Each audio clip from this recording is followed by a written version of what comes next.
Précédemment dans The Historians. On a beaucoup reproché à la série de Tudors de prendre des libertés avec l'histoire, de distordre la réalité des faits. Et il suffit d'aller sur Internet pour découvrir plusieurs listes d'erreurs, d'anachronismes, d'inventions fictives. Et surtout avec la dramatisation du passé, il y a très souvent des crispations.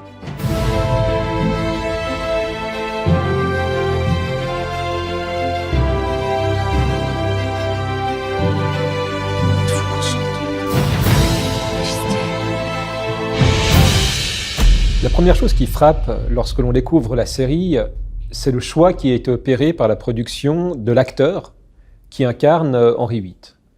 Jonathan Rhys-Meyers. C'est un casting pour le moins surprenant.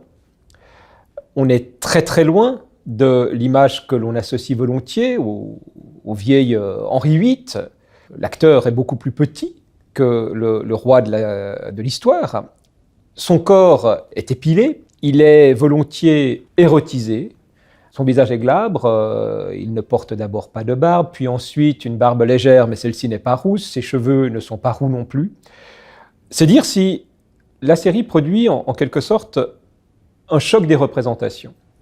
C'est un choix iconoclaste en tant qu'il marque une rupture radicale avec l'image que l'on associe traditionnellement au monarque, telle qu'elle nous a été d'ailleurs léguée par les très nombreux portraits que nous possédons du roi, et en particulier les portraits d'Hans Holbein le Jeune, qui est le peintre de la cour d'Henri VIII.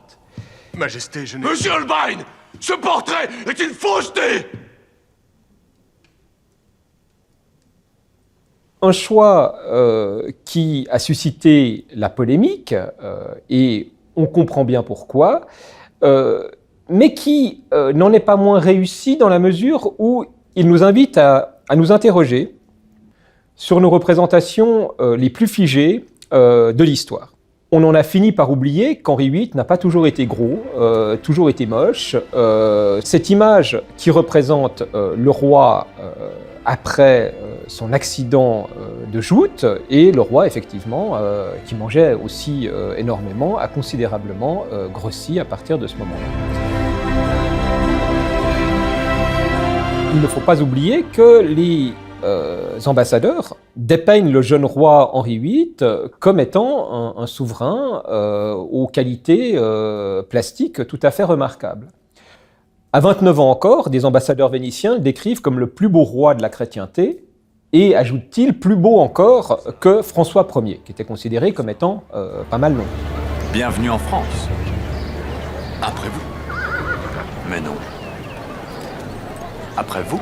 Alors, comment rendre compte de ces appréciations flatteuses des contemporains, sinon en transposant les critères esthétiques du temps à nos propres critères esthétiques, ce qui produit évidemment une modernisation, si l'on veut, du roi Henri VIII, mais qui l'actualise également.